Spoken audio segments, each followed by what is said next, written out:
é a minha luz e a minha salvação. De quem terei medo? O Senhor é a fortaleza da minha vida. A quem temerei? Quando malfeitores me sobrevêm para me destruir, meus opressores e inimigos, eles é que tropeçam e caem. Ainda que um exército se acampe contra mim, não se atemorizará o meu coração. E se estourar contra mim a guerra, ainda assim terei confiança.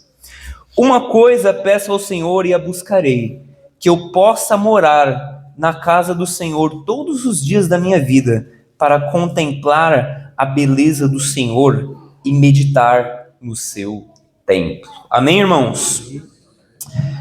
Nessa noite, eu não vou fazer uma mensagem expositiva, vou fazer uma mensagem mais temática. Eu quero falar nessa noite sobre como que nós podemos vencer o medo. Quero falar sobre medo aqui, tá? Especialmente sobre a vida de Davi.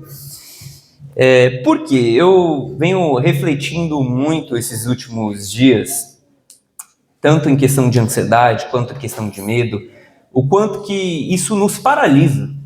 Você vê pessoas com tanto potencial, tantos talentos, tantos dons, tantas capacitações da parte de Deus, mas enterrados.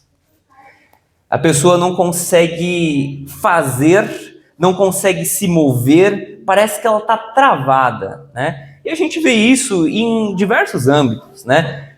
Hoje, por exemplo, está se encerrando aí uma das grandes competições, né? A Copa do Mundo, e a gente vê um lugar onde é extraído um alto desempenho de um atleta, e ali eles têm medo.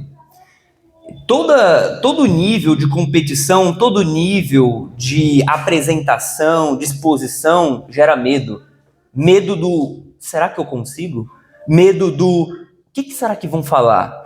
Medo do, como que as pessoas vão ficar comentando e falando a respeito de mim? Então, em diversas camadas, o medo está, de certa forma, nos perseguindo, né? Então, quero falar sobre isso essa noite. Quero primeiro trazer uma definição aqui. O medo nada mais é do que um estado emocional que faz a gente identificar algum perigo ou ameaça e faz gerar algumas reações no nosso corpo. Não é algo necessariamente ruim. Foi Deus que te deu o medo. O medo está entre as emoções básicas do ser humano. É algo que Deus nos livre de vivermos essa vida sem medo. Imagine você atravessar uma rua, você não tem medo de ser atropelado. Imagine você passar, de repente, estar lá na praia curtindo, aí vem um tubarão. Você não tem medo de um tubarão. Ah, não, é só um tubarãozinho ali, né? Você não tem medo. Imagine você trabalhar e você não ter medo se um dia você não vai ser demitido. Ah, não, se eu tiver que ser demitido, tá tudo bem, eu não tenho medo, não. Ah, como você vai se tentar? Não sei. O medo, ele permite com que sejamos zelosos, permite com que sejamos cuidadosos, permite com que nos antecipemos a determinadas situações e perigos para nos proteger. Então, em algum nível, é importante. Só que existem dois tipos de medo. Um medo que ele nos protege de perigos, um medo que nos protege, por exemplo, medo de altura, medo de violência, medo do fogo. Só que existe alguns tipos de medo que ele nos trava, nos aprisiona, nos acorrenta. A gente quer se movimentar, a gente quer fazer, a gente quer ir e a gente está parado, travado no mesmo lugar. O que o medo gera?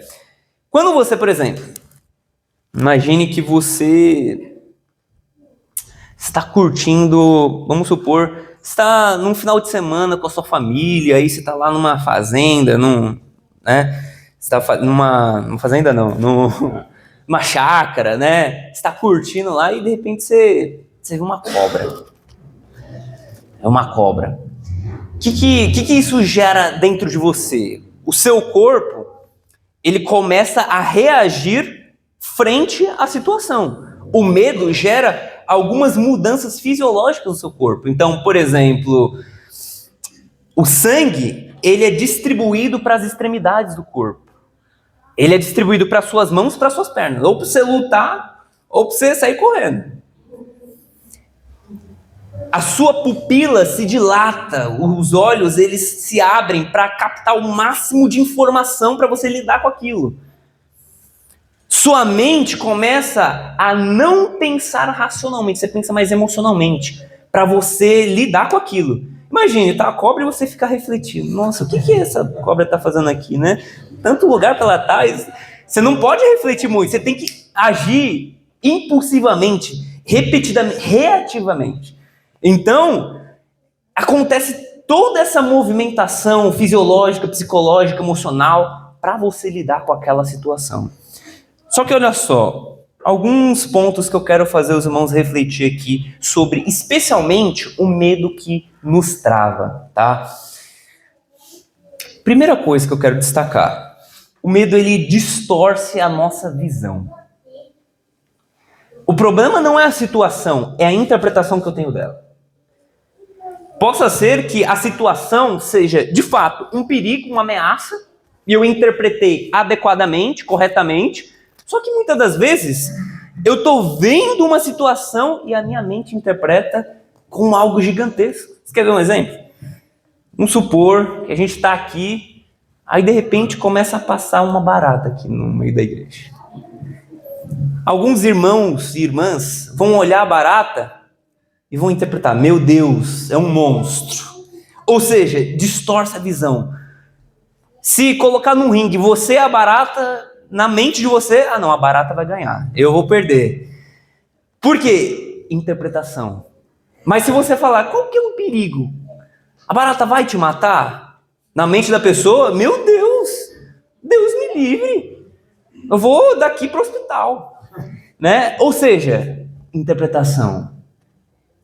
É tudo uma ideia que você cria na sua cabeça para poder lidar com aquela situação. Então, o que o medo faz? De que forma ele distorce a nossa visão? Nós vemos as situações maiores do que elas realmente são e nós vemos nós mesmos menores do que realmente somos. Nós superestimamos o perigo e subestimamos as nossas capacidades. E no mundo espiritual, nós subestimamos até a capacidade de Deus nos ajudar com a situação, muitas das vezes. Então, a nossa mente ela é distorcida. Vou falar em público. Vamos supor, alguém aqui que talvez tenha medo de falar em público. Nossa, tomara que o pastor Hugo não me dê oportunidade. Porque se ele me der, meu Deus, eu não vou conseguir. Medo. Meu Deus, o que vão falar? O que os irmãos vão falar?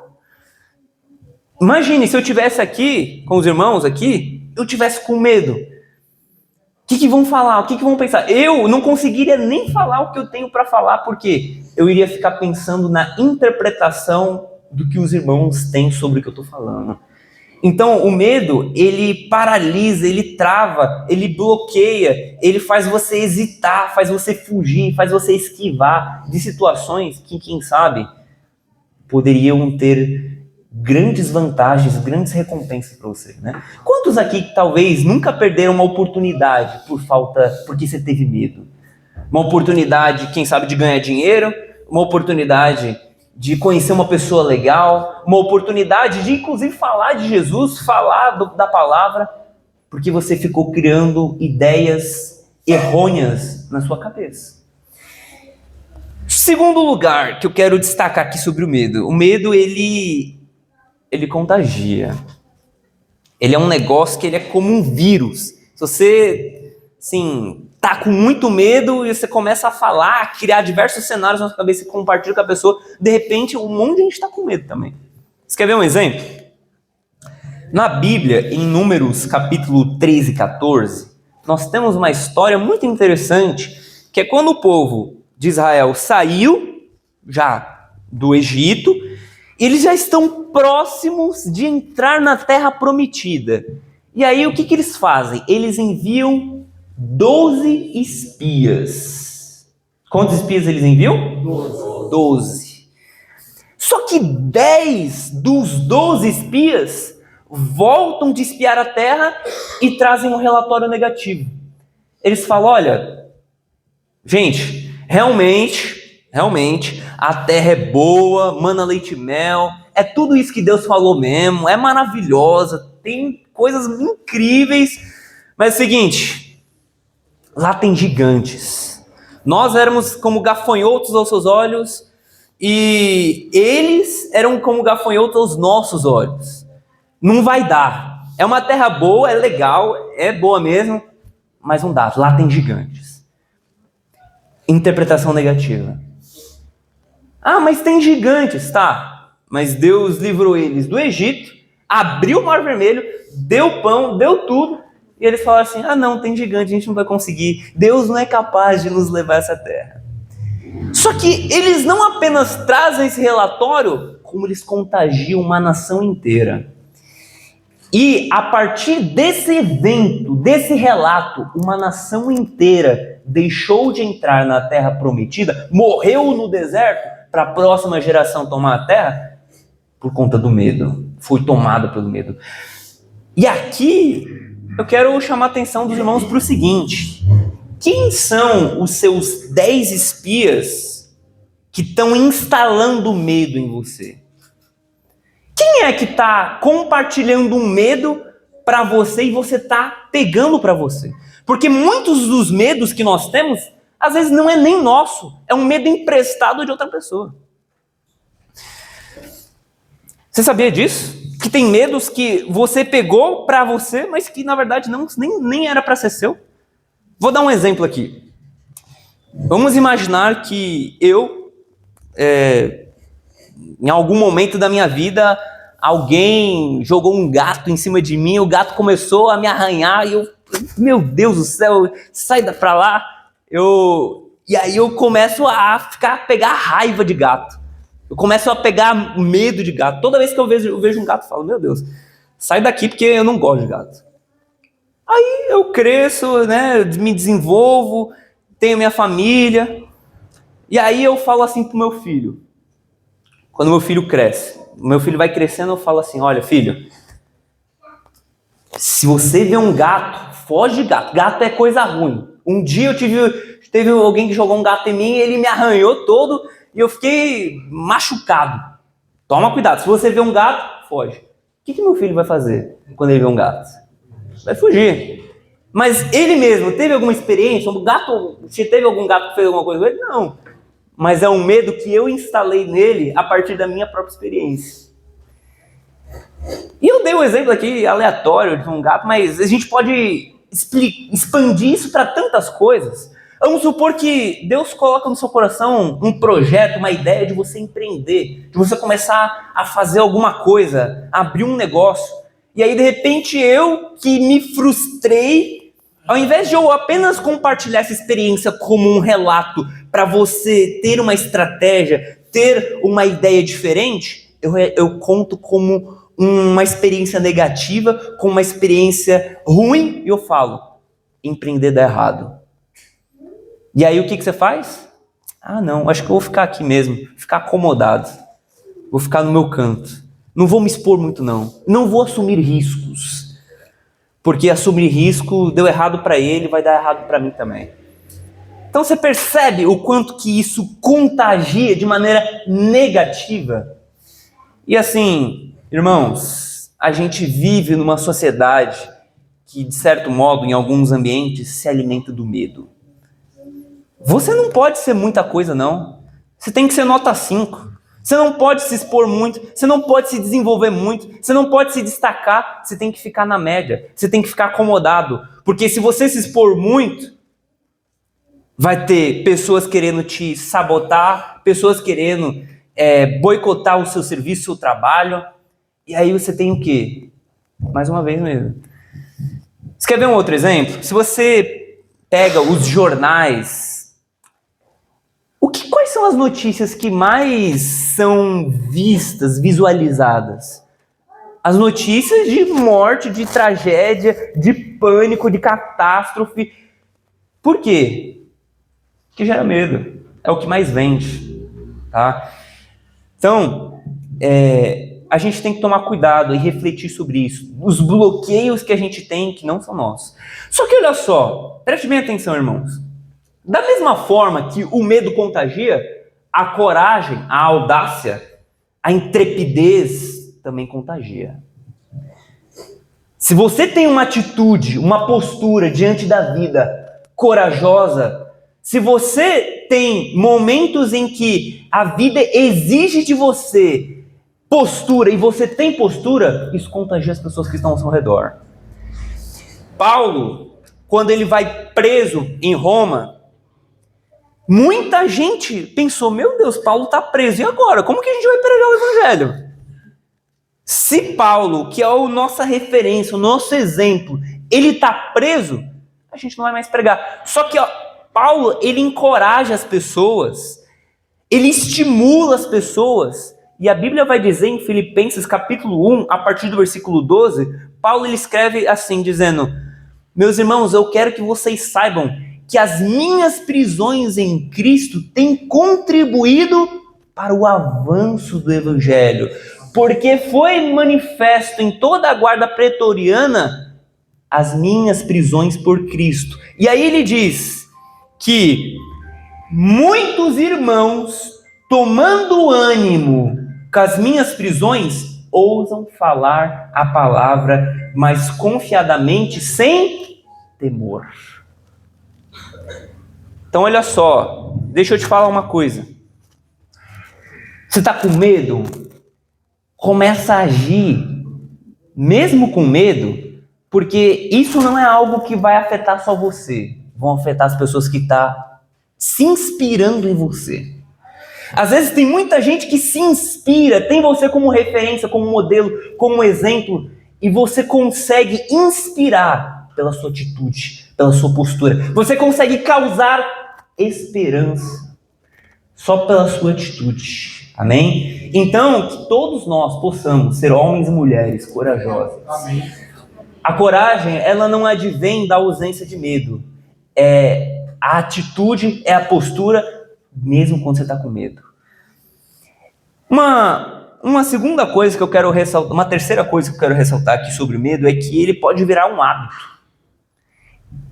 O medo pode gerar um padrão de comportamento que você utiliza em qualquer situação que te ameaça. Qualquer situação desconfortável, você, não, vou fugir. Você quer ver um exemplo? Você está na escola, na universidade, e aí tem que fazer um seminário, tem que fazer uma apresentação. Aí você fala pro seu amiguinho do grupo, vou fazer a parte escrita, aí você apresenta lá pra gente, tá bom? Aí toda vez que surge uma situação, você fala, tem como você falar para mim? Tem como você apresentar para mim? Tem como você dar oportunidade para outra pessoa, pastor Hugo? Você sempre está fugindo, sempre está se esquivando. E aí você percebe, fugir funciona. Se esquivar funciona. Eu fugi e ganhei nota. Só que vai ter momentos que a vida vai exigir posturas diante de você e não vai ter ninguém para fazer por você. Até quando você pensa em fugir? Você se esquiva, você foge, você tenta fingir que não é com você, mas o quanto que você vai enterrar os seus dons, seus talentos, suas habilidades, ou aquilo que Deus tem te capacitado para fazer e falar, mas você tem se esquivado por conta do medo. Sabe o que aconteceu com o jovem pastor Timóteo? Timóteo, ele estava com receio do que os pastores mais velhos iriam falar por ele ser jovem, o que as pessoas iam fazer. E Paulo, vendo que ele tinha dom, ele tinha talento, Deus tinha capacitado ele com unção, tinha capacitado ele para exercer esse ministério, sabe o que ele faz? Ele escreve em 2 Timóteo, capítulo 1, versículos 6 e 7, ele diz: por este motivo te lembro que desperte o dom de Deus que existe em ti, pela imposição das minhas mãos. Olha o 7. Porque Deus não nos deu espírito de temor, mas de poder, de amor e de moderação. Amém.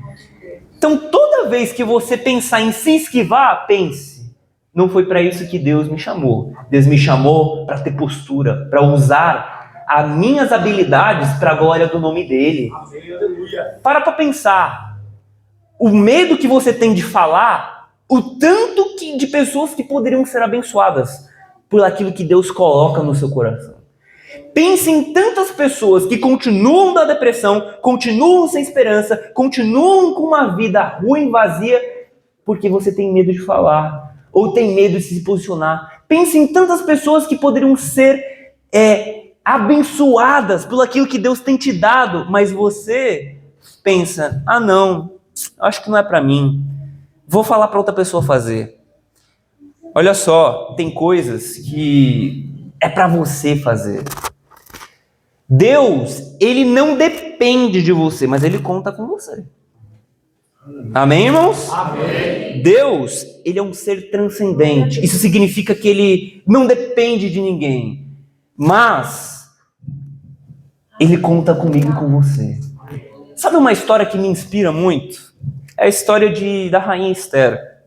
Lembrei aqui agora, eu acho que uma história maravilhosa.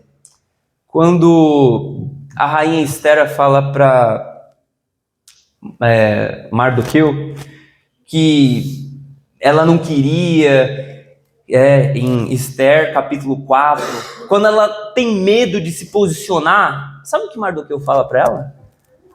Será que não foi para um momento como esse que você chegou a se tornar rainha?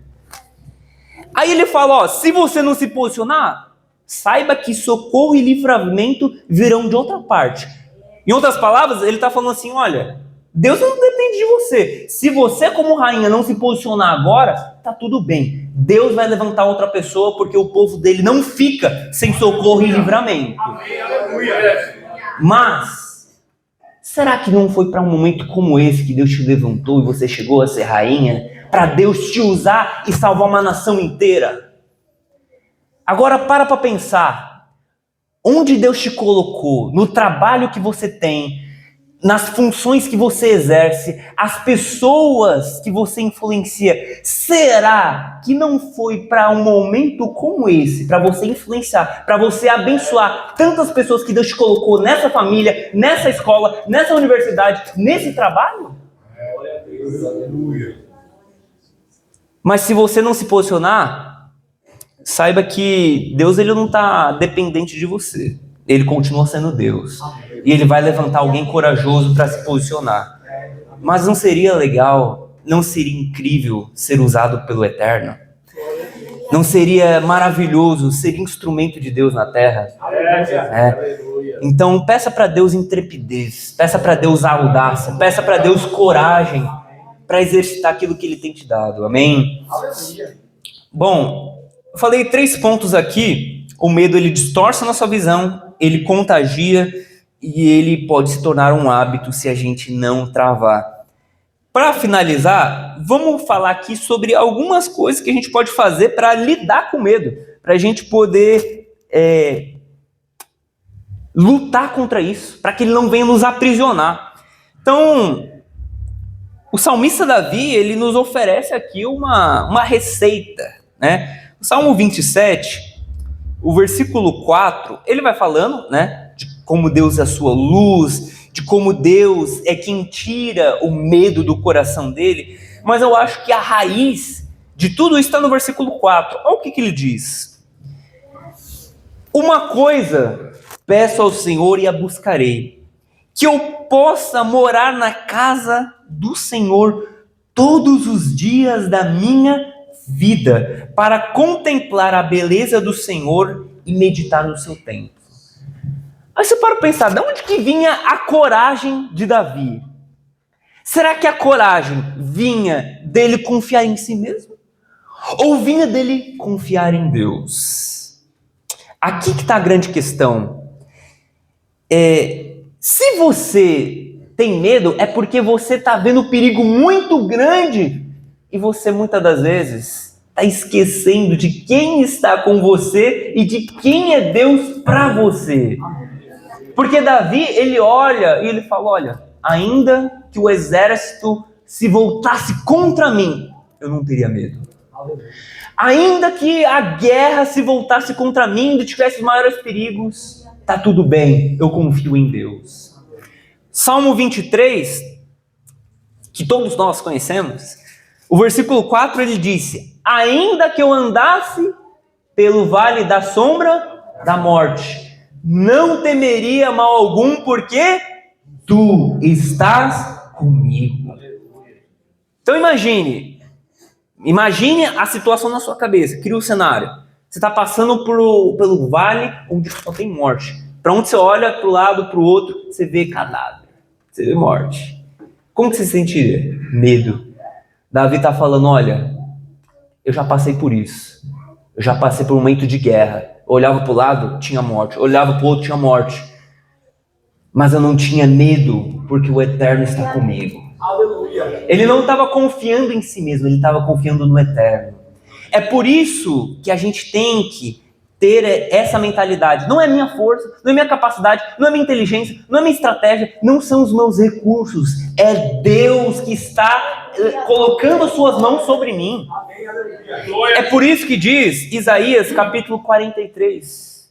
Mas agora, assim diz o Senhor que te criou, ó Jacó, e que te formou, Israel. Não temas, porque eu te remi. Chamei-te pelo teu nome, tu és meu. Quando passares pelas águas, estarei contigo. Quando pelos rios, eles não te submergirão. Quando passares pelo fogo, não te queimarás, nem chama alguma arderá em ti, porque eu sou o Senhor que te livra. Amém, aleluia. Então, não é pela minha força, pela força que vem do Eterno. De forma que Davi ele nos ensina, aprenda a estar na presença do Senhor, busque a Ele, porque é Ele que te capacita. É Ele que te dá essa habilitação, essa força.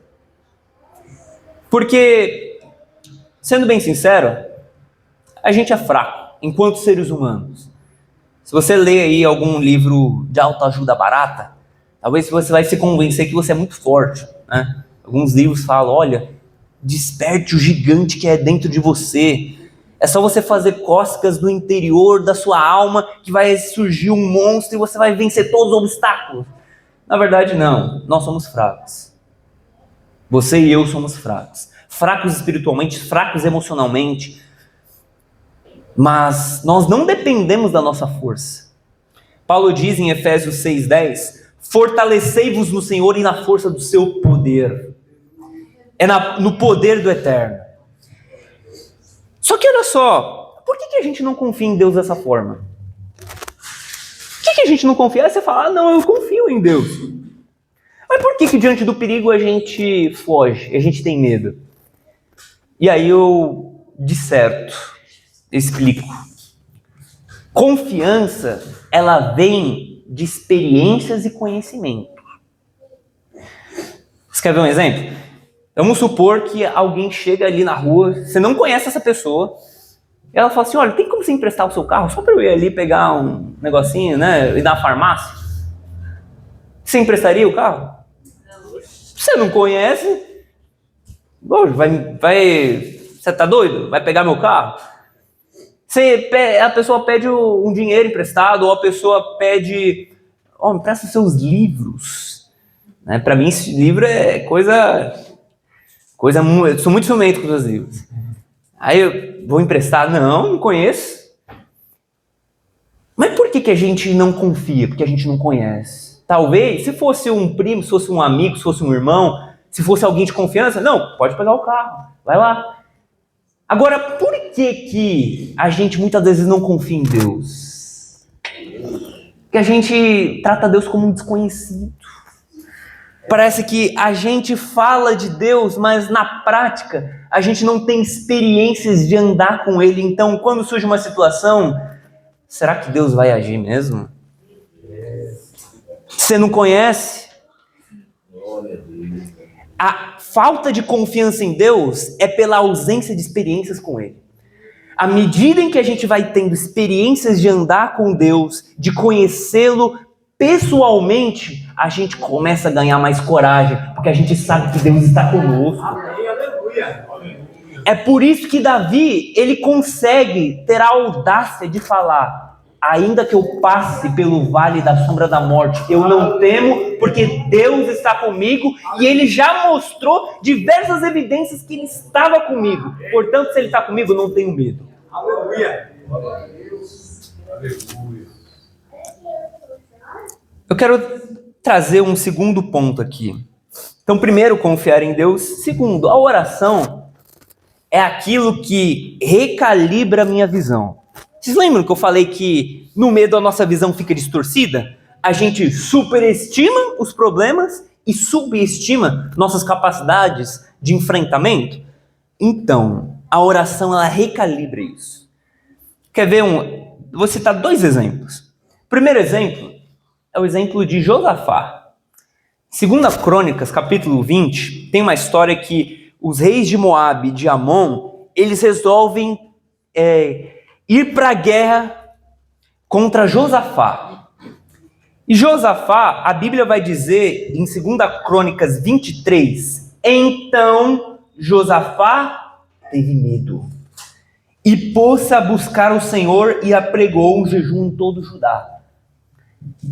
O ponto não é que você não vai ter medo, às vezes você vai ter medo, mas como que você lida com medo? Josafá, sabe o que ele fez? Vou orar, vou buscar o Eterno. Quando ele começou a buscar a Deus naquela situação, a Bíblia vai dizer que a visão dele mudou. No momento que ele estava orando, olha o versículo de número 12, 2 Crônicas 20, 12, ele diz assim: ah, nosso Deus, porventura não os julgarás? Porque em nós não há força perante esta tão grande multidão que vem contra nós, e não sabemos o que faremos. Porém, os nossos olhos estão postos em ti. Amém, aleluia. Olha isso, olha a visão. Ele está falando, quando eu olho para a multidão, eu não vejo força em mim. Eu vejo uma grande multidão, eu vejo que eu não tenho força, não tenho capacidade, não dá. Mas os meus olhos estão postos em ti. Aleluia. Sabe qual que é o nosso problema? A gente deixa de olhar para Deus e passa a olhar para as circunstâncias. A gente fala, meu Deus, é difícil demais, eu não consigo. Talvez o foco está no lugar errado. Está na hora de recalibrar o foco. Mas como é que Josafá fez isso? Eu acredito que está na oração dele. Olha como ele começou a oração. 2 Crônicas, capítulo de número 20, versículo de número 6. Olha só. Ele começa a oração dizendo o seguinte: ah, Senhor, Deus de nossos pais, porventura não és tu Deus nos céus? Não és tu que dominas sobre todos os reinos dos povos? Na tua mão está a força e o poder, e não há quem te possa resistir. O que ele fez? Ele recalibrou a visão. Ele estava olhando, teve medo. Meu Deus, é muito grande. Quando ele colocou-se de joelhos, começou a orar, ele fala, não, Deus é o Deus dos céus, e nele há a força e o poder. Só que olha só, irmãos, é oração bíblica, não é qualquer oração. Que muitas vezes a gente transforma oração em petição, né? Ô Deus, me ajuda aqui, Pai. Me dá a solução. Mas não é assim. Muitas das vezes a gente pede, mas esquece de adorar. E o segredo está na adoração. Porque quando você começa a falar, Deus, Tu és luz, Tu és poderoso, Tu és tremendo, Tu és o Deus dos céus, da terra, Tu criastes tudo com o Teu grande poder e grande glória, você começa a entender quem é Deus. E quando você entende quem é Deus, seus atributos, o seu temor diminui. Qual que foi a resposta? Qual que foi a resposta? Versículo de número 17. Nesta peleja, não tereis de pelejar. Tomai posição, ficai parados e vede o salvamento que o Senhor vos dará, ó Judá e Jerusalém. Não temas, nem vos assusteis. Amanhã saí-lhe ao encontro, porque o Senhor é convosco. Amém? Diga para o seu irmão que está do seu lado, o Senhor é com você, irmão. Mas você tem que acreditar, né? Olha só. Ele recalibrou a visão. Vou citar mais um exemplo. Eu já vou caminhar para o final, porque já estou me empolgando aqui, mas vamos caminhar para o final. O segundo exemplo que eu quero dar de recalibração de visão é de 2 Reis, capítulo de número 6. Essa história eu acho uma das histórias mais engraçadas e interessantes da Bíblia. Se você começa a ler 2 Reis, capítulo 6, a Bíblia vai dizer que o rei da Síria resolve ir para a guerra, criar guerra contra Israel. E a Bíblia vai dizer que ele ficava lá na cama dele, criando várias estratégias, vários planos. Ele fala, nossa, já sei. Eu vou pegar o povo de Israel pela direita, eu vou por aqui, vou montar um acampamento ali. Ele já criava todo um plano na sua cabeça. Só que aí, toda vez que ele tentava executar o plano dele, dava errado. Toda vez. E aí ele pensou, meu Deus, tem alguma coisa errada. Eu acho que tem um dedo duro aqui no meio do meu exército. Alguém tá caguetando, alguém tá falando alguma coisa. Porque toda vez que eu crio uma estratégia, compartilho com os meus soldados, a gente vai pra guerra, dá errado. Eles estavam ali preparados pra gente. Aí ele resolve falar com seus soldados. Aí os seus soldados falam, não é que tem alguém que tá fazendo fofoquinha, ninguém que tá falando nada. É porque lá em Samaria há um profeta de Deus que todas as vezes que você cria suas estratégias na sua cama, Deus vai, revela Eliseu e ele fala pro rei de Israel. Aí ele fala, rapaz, eu vou atrás desse cara. O rei da Síria resolve fazer um acampamento na porta da casa de Eliseu. E a Bíblia vai dizer que o servo de Eliseu estava lá tranquilo, acordou como quem não quer nada, como se fosse mais um dia. E aí quando ele olha pela janela, ele vê um exército de carros, de cavaleiros, um monte de gente na frente da casa deles. O que aconteceu com ele? Medo. Só que olha só, aqui está o ponto de visão. Olha só, a Bíblia vai dizer, 2 Reis, capítulo 15, e o servo do homem de Deus se levantou muito cedo e saiu, e eis que um exército tinha cercado a cidade com carros e cavalos. Então seu servo disse, ai meu Deus, que faremos? O que diz Eliseu? E ele disse, não temas, porque são mais os que estão conosco do que os que estão com eles. A Bíblia vai dizer, e orou Eliseu e disse, Senhor, eu peço-te que abra os olhos, para que veja. E o Senhor abriu os olhos do moço e viu, e eis que o monte estava cheio de cavalos e carros de fogo, e em redor de Eliseu. Aí você para pensar, Eliseu, ele não orou pelo exército inimigo, ele orou pelo seu companheiro, pelo seu servo. De forma que isso nos faz pensar que às vezes o problema não é o perigo, são os nossos aliados. Pior do que um exército inimigo são os seus aliados sem visão. Mais perigoso do que você ter problemas na sua vida é você ter pessoas do seu lado com medo. Então ele não orou para os inimigos, ele orou primeiro pelos seus aliados. Deus, abra o olho dele para que ele veja. Recalibra a visão. Ele está olhando lá fora, tem um exército enorme. Mostre para ele os carros e cavalos de fogo, quão poderoso tu és. E o Senhor está conosco. Finalizo aqui. Terceiro ponto. Passe a olhar as adversidades não como ameaças, mas como oportunidades. A pergunta que você tem que se fazer é, tá, se eu vencer esse medo, quem eu me torno? Qual versão eu me torno? Se eu vencer esse medo de falar em público, o que eu vou me tornar? Será que eu vou me tornar alguém que é inspiração, que é referência, que é um exemplo, que é um modelo para outras pessoas? Será que Deus ele pode salvar muitas vidas se eu vencer esse medo? Quantas pessoas poderão ser salvas? Quantas pessoas poderão ser curadas? Quantas pessoas serão abençoadas se eu vencer esse medo? O que vai acontecer? Você quer ver um exemplo? Davi, 1 Samuel 17, tinha Golias, tinha um exército, mas especialmente tinha Golias, que gerava terror em todas as tropas de Israel. Quando ele chega, ele pergunta em 1 Samuel 17, 26, o que vão fazer com o homem que venceu Golias? O que vão fazer quem vencer esse gigante?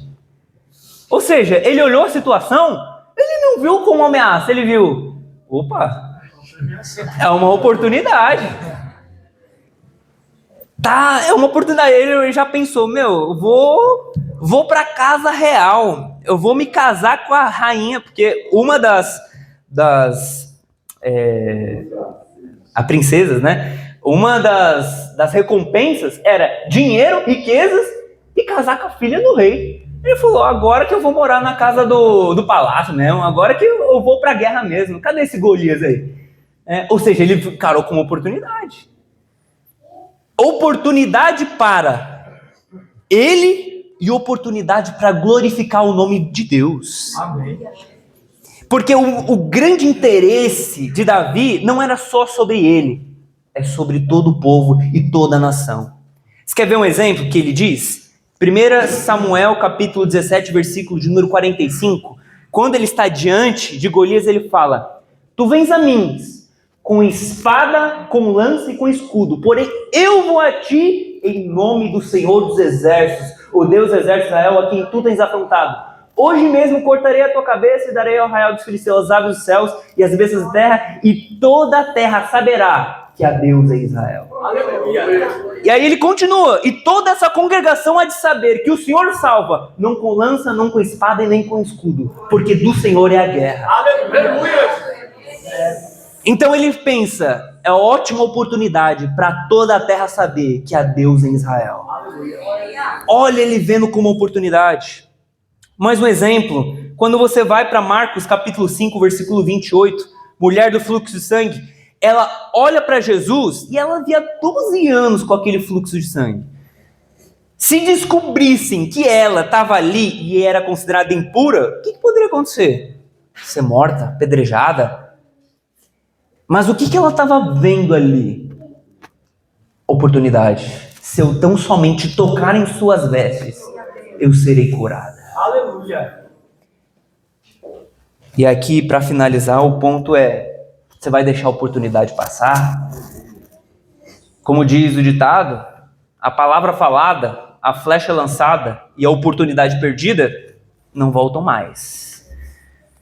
Quem sabe está uma oportunidade diante de você e você está falando, eu tenho medo. Você pode perder e nunca mais ter uma outra chance. Pode não haver depois. Ah, não, depois eu faço isso. Vou deixar para depois. Pode não haver depois.